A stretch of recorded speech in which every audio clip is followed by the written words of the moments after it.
Authors Over 50, Writing in Life's Sweetest Third. Authors Over 50's weekly podcast celebrates writers and their journeys to publication.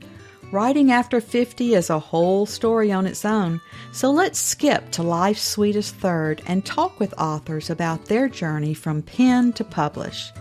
Welcome, I'm Julia Daly, your host, and I invite you to listen to interviews with writers who've achieved their goal of publishing a book just later in life.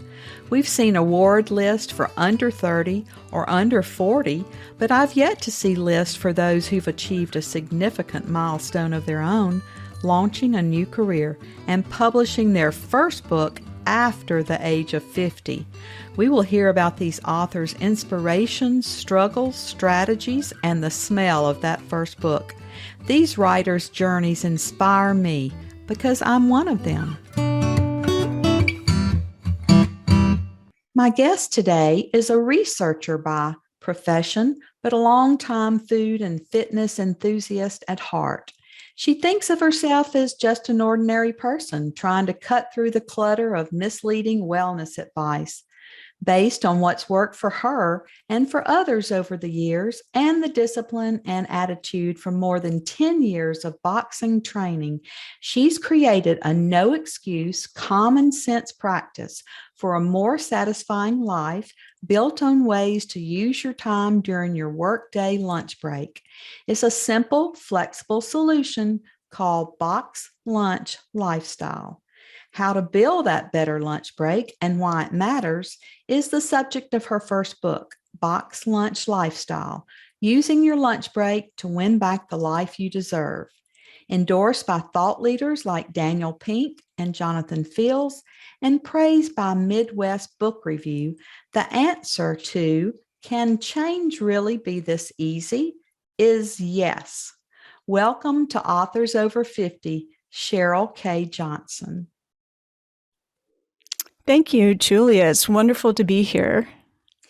Cheryl, our first question on Authors Over 50 is always, what took you so long to write your first book? You know, I've always, I think my whole life, thought of myself as a reader, but never a writer. It never occurred to me to become the author of my own book. And maybe I didn't think I had anything to say, but in the spring of 2017, I was part of a leadership program led by Seth Godin, who's a marketer and teacher and a prolific writer. And in this group, I was able to present this idea that I had, and it was related to lunch, and I thought it was kind of interesting. And the people in that peer group really encouraged me to pursue this. And I think that prior to writing the book, I think there was just a way I thought you were supposed to do life. You know, there's a way to do this kind of person. You get a stable job and you don't compromise your principles, but you know, it's safety and it's security. And a writer's life never really fit into that picture. But I found that as I got closer to 50, what other people expected or what brought status according to the world just wasn't enough. I love that you describe your home near St. Paul as a town that is a cross between Lake Wobegon and Twin Peaks. Tell us more about where you live. That's very intriguing. Oh, this is really, this is a wonderful, wonderful community. We're right on the St. Croix River. So we're on the border right between Minnesota and Wisconsin. And this particular community it's very civic minded. It's very creative and artistic. And it's also very aware and respectful of the land. So it's a really eclectic mix of people who, it's a combination of small town community feel and urban sensibilities. So it's really, we have a lot of interesting conversations here. I think where we live influences our writing for sure, and our lifestyles, which you're going to tell us more about. but it intrigued me that you had your first job at age 9. We want to hear more about that. And since then, have experienced a wide range of workplace cultures from restaurants to Montessori classrooms and furnace sales to literary agencies. And you say that you understand the joy of doing the right work and the struggle that work becomes when it's wrong for you. What did you leave corporate life for that you say feels more like you? For me, I I think that believe it or not, when I was feeling stuck in my corporate work, at the same time I was not feeling a lot of professional growth, I was doing pretty well with personal growth. So I did a pretty good job of taking care of myself, and I was really active in my local gym. And I was always looking for the next exciting thing. I was always looking for the next challenge, whether that was uh, spinning or bar classes or whatever was the next hottest thing. And when my gym posted a sign up for an intro to boxing class, I was probably the first person to sign up. I just thought this was the coolest, hardest, most interesting thing ever. And why I was interested in that, I didn't know, but I loved it. I loved it. It was a great class. It was taught by they were boxers. They were amateur boxers, and they treated us like athletes. And there was something about the discipline and the confidence of being in that environment that really fed me. And I spent a lot of time wondering why boxing. My family wasn't particularly interested in sports. This was not. I didn't know anything about the professional boxing scene, but there's something that just drew me in, and I think that there's something really remarkable that happens when you take a chance on that thing you're just curious about, that you're just drawn to, and and you don't ever know what it's going to lead you to. So when I signed up for the boxing class, I did not think that for the next almost 15 years it would turn out to be such a reflection back to me of the things that I really value. But if you don't ever take the chance, you never know. And when you first sign up, you don't know what the outcome will be. So it's really important to find those opportunities to explore that kind of curiosity, and that wasn't happening for me in my professional work. As much as I liked the people that I worked with and the overall mission of the company, we were drifting in different directions. So it was time for something new. Well, my own father was a Golden Gloves boxing champion in college, and one of my daughters boxed at a gym in Mexico. And I actually got to see Muhammad Ali in a fight. Oh, So, this strategy of wow. getting fit through boxing is very appealing to me. Do you have to have a gym that offers classes to get involved? I think that there are more opportunities online now, thanks to the kind of the way the fitness world has adapted during the pandemic. I don't think there's really any substitute for being trained in person by someone who actually does it themselves. And I've been very lucky that way. Very close to my town here is a gym that's owned and run by someone who she was an Olympic qualifier in women's boxing. She knows what it means to fight, and she also has a remarkable ability to assess what a person needs that day and encourage them to keep pursuing what it is that they need, but also show yourself some mercy when you need to. Our writers may be intimidated by learning to box. So tell us more about this interesting premise of better using your lunch hour. Well, I think that so the idea for the book came from the idea of so think about think about your last lunch break. What did you eat, and how did you spend your time? And there's no good or bad when it comes to lunch. You just take an honest look at what happened, and maybe your last break wasn't typical for some reason, but for a lot of us, it is. So if we're just eating something on the run or eating in our cars while we're doing other things, it may not be the picture of the life that you want. And if it is, that's great. But if it's not, lunch is the place where you can do something about it. So box lunch lifestyle is actually my distillation of practical and actionable habit research into this common sense method that gets you started on whatever it is that's important to you and make progress a habit. So it looks like this. So if you have a 30-minute lunch break, which is a reasonable amount of time, you spend 15 minutes eating food that you make for yourself that includes a couple of vegetables, and you spend 15 minutes pursuing something that matters to you personally. And then you give yourself credit for taking your whole self seriously. So it's 15 minutes of better food, 15 minutes of time for you, and a little pat on the back. And that's it. Well, why don't you read a short section for us from your book so that we can hear your voice and tone of the book?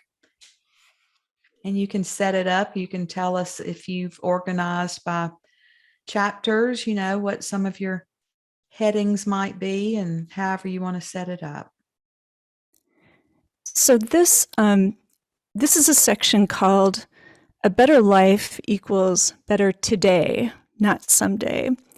And I think that your audience of writers or potential writers, especially in what you refer to as this sweetest third chapter of life, I think that I hope that this will particularly resonate with them.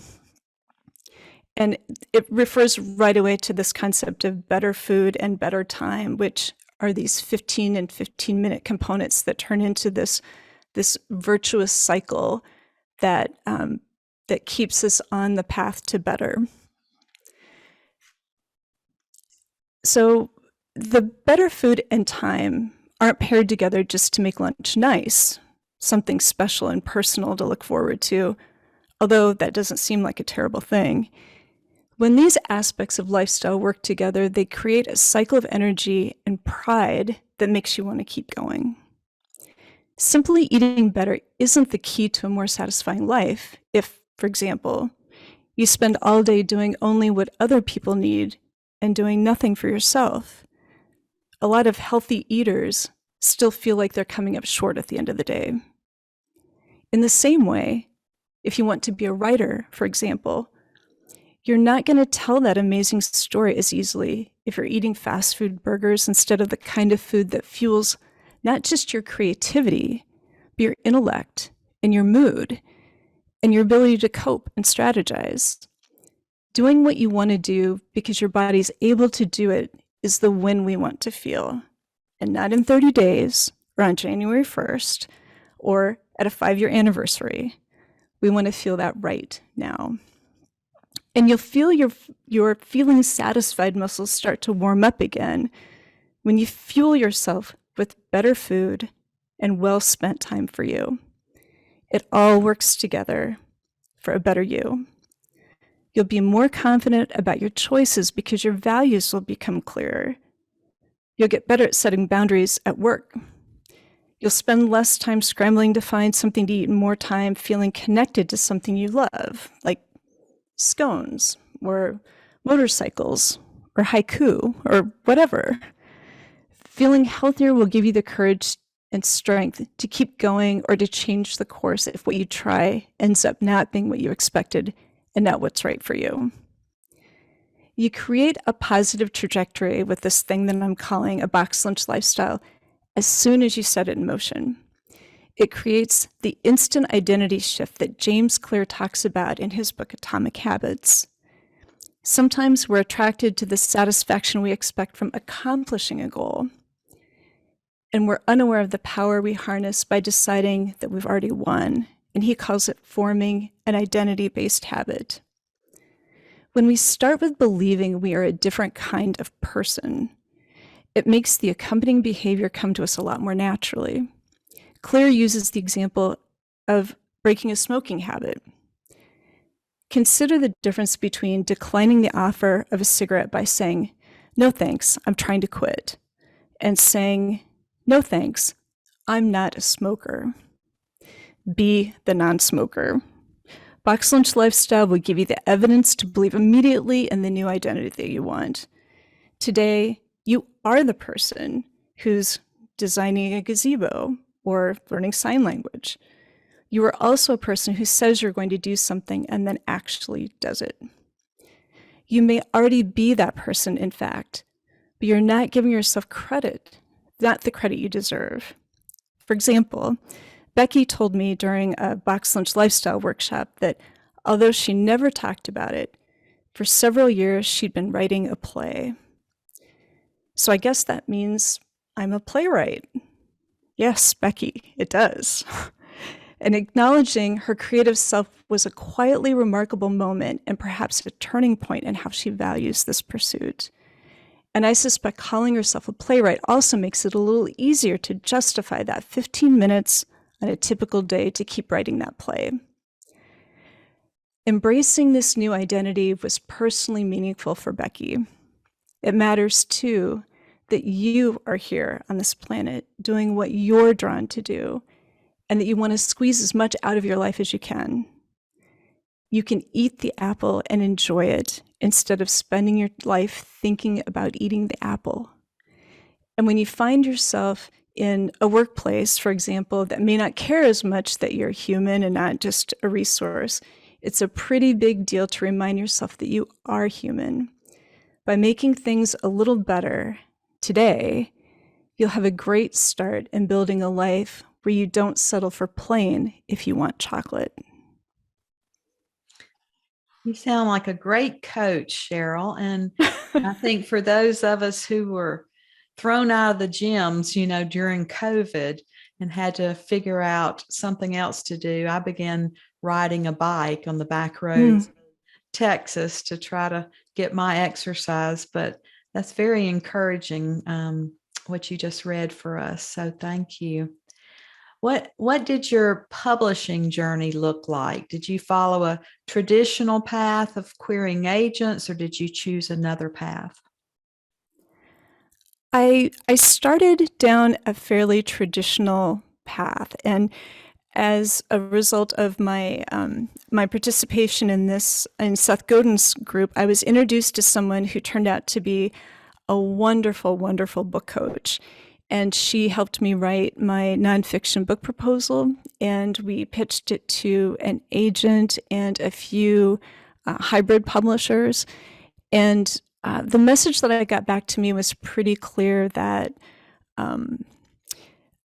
unless I was going to be able to sell roughly 10,000 books out of the gate, that they were not interested. And so that's discouraging to hear. but I just about 6 months to try to establish a platform per se, and realize that what I wanted to do, what I wanted to say to people, what I was getting better at was social media, which I didn't care to get better at. So when the push for platform was too strong, and it's not that it's not important, but I don't think it's what's most important. What I had to say was more important, and it wasn't something that I thought I could just tweet. I mean, Box Lunch Lifestyle isn't about taking a picture of what you eat for lunch and putting it on Instagram. It's a playful concept, but it's deep too. So if I was going to connect with people who are truly curious and wanted to make change and understood the value in making those small, regular investments in themselves, I wanted the chance to really sink into the idea with them. And for me, that meant I was going to start with the book and introduce myself to the world from there. So that's what I've done. And one of the wonderful things about being self-published is that I feel like I kind of got the best of both worlds. And if it seems a little unfair, and maybe I just became extraordinarily lucky in the people that I worked with. But my developmental editor, my copy editor, my book cover designer, these are all people that worked for big five publishers in New York and had left for various reasons. So not only did I get all of their talent and expertise and support and encouragement when I really needed it, I also got to make decisions that I would not have gotten to make had I actually been working with a bigger publisher. So my first book is entirely what I wanted and had ever dreamed it would be. And for that, I feel very, very grateful. And those nonfiction books are really your calling card. They're your business cards to the world. And you've quoted several people that you're networking with. And, that's how you can reach out and hand them one of your books and develop a whole new community. So that's very important for people who write nonfiction.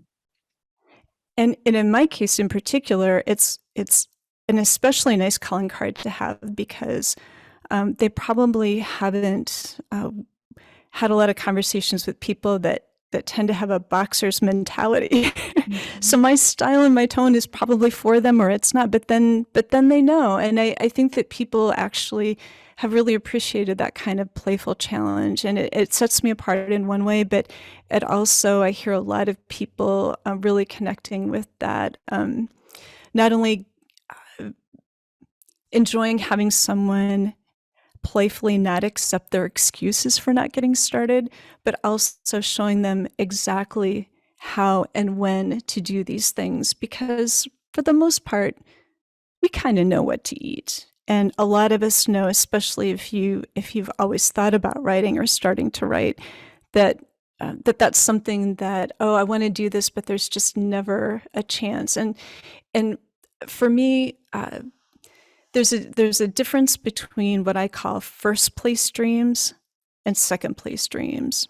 Our first place dreams are the big things. These are the loud, bossy priorities that they're things like our careers and our marriages and our families. These are big accomplishments that take tons of energy and time, and they typically come with money or status. Not always, but usually, but they're also really visible things. These are things that we talk to people about. These are what you get asked about at the dinner party first. And then there are second place dreams. And second place dreams are those quiet things. They're the quirky interests that make you, and you're drawn to them and you don't know why. And they're not second place because they're any less important. I think they're second place because they're just that much harder to hear. They're quiet, and they're often the things we don't tell other people about, which is another reason why we may not be as likely to pursue them, because nobody else is seeing it or pestering us. But at the end of the day, or at the end of our lives, when we're on the hypothetical porch looking back on the things that we wish that we had tried, those are the things that we may regret. And I really do think that lunch is that window to say, there are a lot of things that we can't avoid or don't have control over in life, but there are a lot of things that we do. And if there are avoidable regrets about our self-care or just things we want to experience as people, we don't have to miss out on that. Well, I think that's very pertinent for our writers because a lot of them have told me that they have to use 15 minutes during lunch to write and scribble down their thoughts, and that might be the only time that they have. So it's very pertinent how you're organizing your short amount of time that is available. How are you marketing the book? As a former marketer, my mind jumps to all types of scenarios, most involving boxing gloves. But what have you found? What have you found that works or that doesn't work? Well, I think that the most important thing and the most effective thing that any author may be able to do is to authentically connect with the readers. in whatever way that works for them. And for some people, that's Twitter. Like some people, they're great at social media and they're good at that kind of performance or soundbite kind of communication. But I think that there's something that we overlook sometimes in those of us that have very small but extremely loyal followings.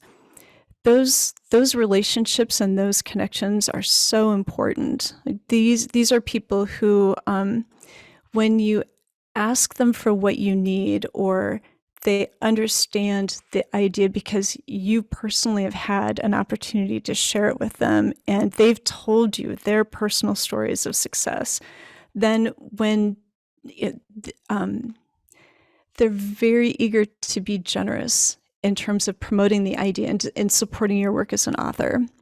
And I think people also underestimate how much the other people in their lives might admire the risk you're taking to become an author. And in a small way, you're showing them that maybe they don't want to be an author, but whatever it is that they want to be, it's not impossible. And that kind of inspiration, I think that we, as authors, and maybe authors later in life, may be influencing people in ways that we don't expect. So I think that the groundswell of support from those kinds of readers and fans, to me, there's just something. Even though it's not scalable the same way that advertising and other kinds of marketing might be, I think that there's an authenticity that when that really catches, then I think that that's how books like mine have the potential to turn from another title into, a small, quiet revolution or movement. Well, what's next for you? Is there another book in you, or do you have another company to build, or what's next for Cheryl? That's such a great question. I wish I knew that. I think before I turned 50, and definitely before the pandemic, I think I may have thought I could make a plan and execute a plan, and that's how things worked. And now I realize that things unfold, and the most important thing you can do is be a good person, be generous, and pay attention to opportunities. And I think that that's what's maybe one of the most exciting things about having the book out in the world for me now, is that I think it's an opportunity to connect with other like-minded people. So whatever it is that other people are trying to, whatever their mission is, how can this model of lunch as life, lunch as this reflection back to you of what's working or not working on a typical day, how can people use that to advance their mission, whether that's helping people choose how they eat differently or how they shop differently, or to become writers, or to stretch, or to connect with nature, whatever that is that's personally important to them. I think it'll be a great chance to connect with some really interesting people doing interesting work. And I do think that there are opportunities to use this concept to showcase professions, actually, that may not get the attention they deserve in terms of the challenges certain professions present to lifestyle decisions. And my favorite example of this is long-haul truckers. It's my favorite example because they have such important jobs to play in our culture. Everything that I can see around me right now arrived to me on a truck somehow. And these are tough jobs with tough hours and lots of limitations on what they can do food-wise and health-wise while people are on the road. So one thing that I would like to pursue is making resources available for some of these particular kinds of jobs that I think should be showcased, and anything that I could do to help get them started on the kind of lifestyle they deserve, and make progress towards what they want to habit, that would be extremely satisfying to me. Well, our over 50 group is a unique set, and I don't know, everything you've said is inspiring to all of us, but do you have any specific advice for writers over 50? One thing that I wish that someone had is to write to someone, to really write in your own voice. And what I mean by that is to say, think about, whenever I got stuck, I tried to think about what I was trying to explain in the context of a conversation to an actual person that I know, not an avatar, not a, here's my ideal future reader. This person at my gym, who it really deeply mattered to me that this person understood what I was saying because I thought it could help, that I thought it would help present an idea in a fresh way, rather than getting caught in, because we have read so much and we have admired other, for in my case, nonfiction writers so much, that I think we worry about the formula and what other people expect that to be. And I think what's most important is that your individual voice is heard by your reader, and they'll know when you're talking to them personally, like you're just whispering in their ear. They'll know, and that will sound different to them, even on paper, than if you are trying to be something you think you're supposed to be. Well, Cheryl, you have really encouraged me today. I'm ready to go to the gym and find a pair of boxing gloves and use my lunch hour to do that. So thank you so much for being with us. And we're so happy that you are now one of our authors over 50. Thank you. Thank you for joining us today. Please look for Authors Over 50 every Thursday, when we will have conversations with accomplished debut novelists over the age of 50. Please subscribe and share with a friend. And check out my own publication journey after 50 at www.juliadaily, that's DAILY, like dailynewspaper.com. Until next time, keep reading and writing. And remember, it's never too late to fulfill a dream in life's sweetest third.